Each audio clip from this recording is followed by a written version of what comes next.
Hello everyone. Today we are going to discuss second chapter Nelson Mandela Long Walk to Freedom from your first flight book of 10th standard. So now what this chapter is about, this is written by Nelson Mandela himself. This is basically an autobiography. What is autobiography? Autobiography is discussing someone's personal life. So here Nelson Mandela is expressing his own views about his own life. So let's start the chapter. What this chapter is about, you will get to know about the various episodes that happened in Nelson Mandela's life. So students, 10th May dawned bright and clear. Dawn is morning. So it was 10th May and the morning was very bright and clear. Fine. For the past few days, I had been pleasantly besieged by the dignitaries and world leaders who were coming to pay their respect before the inauguration. So here I would like to tell you one more thing, students. Here this Nelson Mandela was the first black president of South Africa. So the scene is like this, that Nelson Mandela has won the election and he is going to take oath as a president of South Africa. So from the last few days, the world dignitaries, many leaders came to him and they were showing respects before inauguration. They were welcoming, they were congratulating Nelson Mandela. The inauguration would be the largest gathering ever of international leaders on South African soil. So यहाँ पे वो हमें क्या बता रहे हैं कि ये जो इनॉग्रेशन है ये साउथ अफ्रीकन सॉइल में अब तक की सबसे लार्जेस्ट गैदरिंग जो थी वो होने वाली थी. इससे पहले इतने ज़्यादा इंटरनेशनल लीडर्स किसी भी ओथ सेरेमनी में नहीं आए थे. The ceremonies took place in the lovely sandstone amphitheater found by the Union Building in Pretoria. Pretoria एक जगह का नाम है जिसकी यूनियन बिल्डिंग में ये एम्फीथिएटर जो है यहाँ पे ओथ सेरेमनी होने वाली थी. For decades this had been the seat of white supremacy. कहते काफी डिकेड्स से, काफी शताब्दी से, काफी टाइम से, दशक, डिकेड्स इज एग्जैक्टली दशक, काफ़ी दशक से यहाँ पे हमेशा ही वाइट सुपरमेसी रही है. यानी कि अभी तक जिन्होंने भी यहाँ पे शपथ ली है वो सब वाइट लोग हैं. यानी कि फर्स्ट ब्लैक प्रेसिडेंट. आपको पता है कि रेशियल डिस्क्रिमिनेशन साउथ अफ्रीका में जो कम्युनिटीज़ में था कितना ज़बरदस्त होता था. इसमें क्या होता था, ब्लैक पीपल और वाइट पीपल को अलग अलग तरीके से देखा जाता था. ब्लैक लोगों को लो कास्ट माना जाता था और वाइट जो लोग वहाँ पे थे साउथ अफ्रीका में उनको सुपरमेसी के तौर पे जाना जाता था. सो यहाँ पे हमेशा ही व्हाइट सुपरमेसी का रोल रहा है. And now it was the site of a rainbow gathering of different colours and nations for the installation of South Africa's first democratic non-racial government. और कहते हैं अब पहली बार ऐसा हुआ है कि एक रेनबो गैदरिंग यानी कि अलग अलग कलर के, अलग अलग स्किन टेक्सचर के जो इंटरनेशनल लीडर्स वहाँ पे आए हैं वो वहाँ पे बैठे हुए हैं. और ये जीत है किस चीज़ की, साउथ अफ्रीका की फर्स्ट डेमोक्रेटिक. आपको पता है India is a greatest democracy जहाँ पे सबने वोटिंग के थ्रू क्या किया है, एक नॉन रेशियल गवर्नमेंट बनाई है. यानी कि फर्स्ट टाइम ऐसा हुआ है कि जो इलेक्शन हुआ है वो डेमोक्रेटिक वे से हुआ है और हमारे नेल्सन मंडेला जो है वो ब्लैक प्रेसिडेंट बने हैं. On that lovely autumn day, I was accompanied by my daughter Zinani. कहते उस दिन जो ऑटम का डे था, ओथ सेरेमनी वाले दिन, मैं अपनी डॉटर जिनानी के साथ गया था. On the podium, Mr. D. Clerk was first sworn in as a second deputy president. Podium जो हम जिसको लेक्चर स्टैंड भी बोलते हैं यहाँ जहाँ पे हमें ओथ सेरेमनी होनी थी वहाँ पे. अब आपने अगर कोई ओथ सेरेमनी देखी हो तो क्या होता है कि डाउन रैंक से स्टार्ट करते हैं. सो सबसे पहले वहाँ पे second deputy president mister de Klerk ने क्या किया, अपनी ओथ ली. देन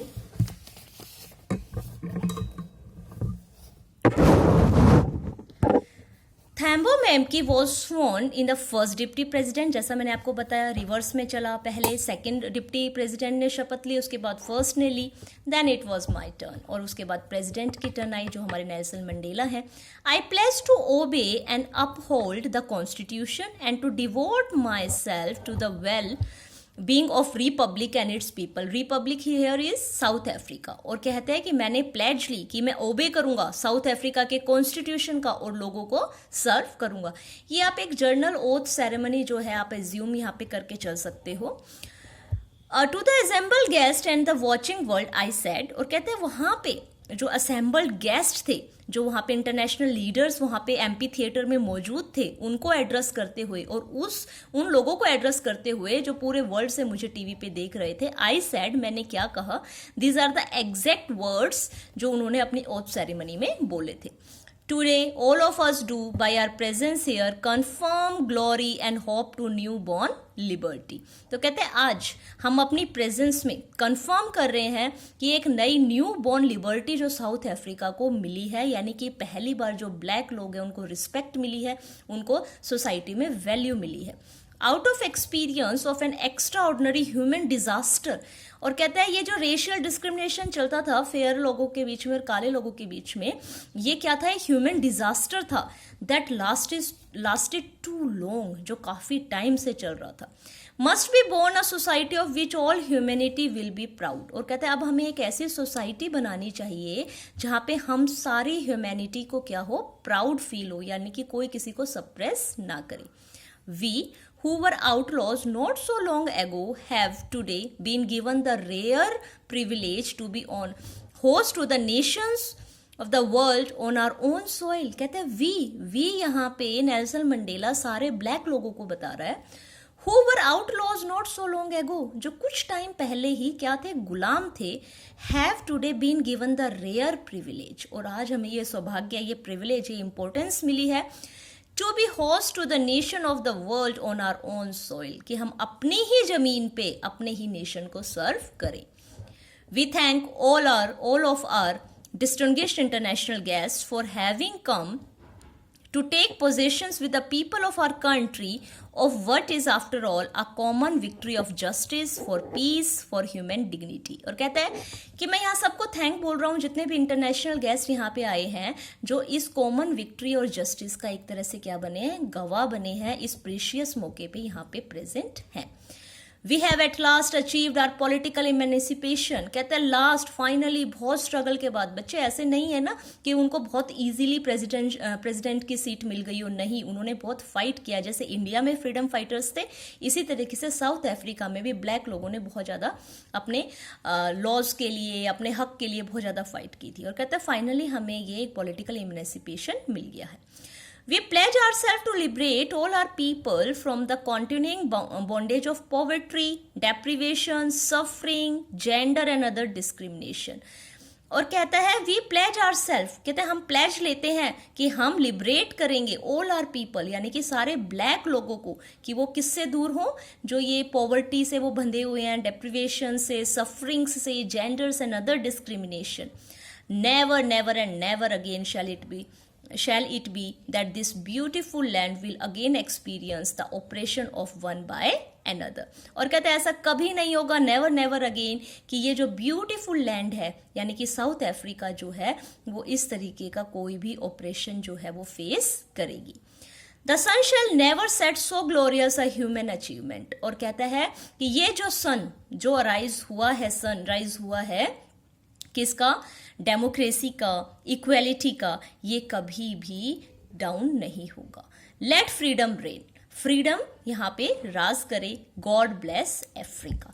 सो बेटा ये जो यहाँ पे कंप्लीट टुडे से यहाँ से जो ये कंप्लीट है, ये एज इट इज स्पीच है जो नेल्सन मंडेला ने अपने ओथ सेरेमनी में दी है, और स्पेशली अपने ब्लैक लोगों के लिए, यानी कि अपनी कम्युनिटी के लोगों के लिए उन्होंने फ्रीडम और इंटरनेशनल गेस्ट्स को उन्होंने क्या किया है, थैंक्स बोला है. A few moments later, we all lifted our eyes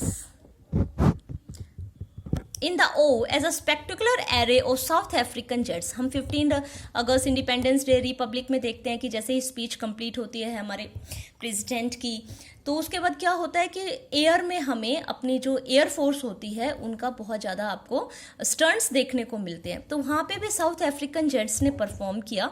helicopter and tropes carries road in perfect formation over the union building. It was not only display of pin point precision and military force. कहते हैं ये सिर्फ display नहीं था कि हम अपनी air force का वहां पे पावर देख रहे थे, मिलिट्री फोर्स की पावर देख रहे थे, but a demonstration of the military is loyalty to democracy, बल्कि ये इस चीज को भी सिंबलाइज कर रही थी कि हमारी जो मिलिट्री है वो किस तरीके से ये जो डेमोक्रेटिक गवर्नमेंट बनी है, यानी कि इलेक्शन के थ्रू जो गवर्नमेंट बनी है, इसको अपना रिस्पेक्ट दे रही है, इसको अपना सैल्यूट कर रही है। To a new government that had been freely and fairly elected, ये अपनी पावर तो शो कर रही है, अपना एक तरह से देखा जाए तो अपनी विक्ट्री तो शो कर रही है, साथ के साथ ये क्या कर रही है, फेयरली इलेक्टेड गवर्नमेंट को भी सैल्यूट कर रही है। Only moments before the highest journal of the South African Defence Force and Police, their chest bedecked with ribbons, यानी कि आपने देखे होंगे ना ये जर्नल, मेजर जर्नल जिनको बहुत सारे मेडल्स लगे हुए होते हैं, वो वहां पे आए। From days gone by saluted me and pledged their loyalty। बेटा आप यहाँ पे इजीली कोई भी एक परेड अपनी इंडिपेंडेंस डे की एज्यूम करके चलो कि किस तरीके से मिलिट्री के जो एयर फोर्स है वो स्टंट करेंगे, किस तरीके से वो अपना जेट्स जो है उनसे अपना परफॉर्मेंसेस दिखाएंगे, और किस तरीके से जर्नल होते हैं या कर्नल या जो भी अपने मिलिट्री के सीनियर ऑफिसर्स होते हैं वो किस तरीके से सैल्यूट करते हैं, वही वो यहाँ पे कर रहे हैं। I was not unmindful of the fact that not so many years before they would not have been saluted but arrested me. This is very interesting. Nelson Mandela कह रहा है कि मैं भूला नहीं हूं इन बातों को कि अभी कुछ टाइम पहले ही ये जो आज मुझे सैल्यूट कर रहे हैं, ये मुझे सैल्यूट नहीं, मुझे अरेस्ट करने के लिए आए थे। कब? जब हमारे नेल्सन मंडेला ब्लैक लोगों की फ्रीडम के लिए फाइट कर रहे थे, तब यही ऑफिसर्स जो आज उन्हें सैल्यूट कर रहे हैं वो उन्हें अरेस्ट करने के लिए आए थे।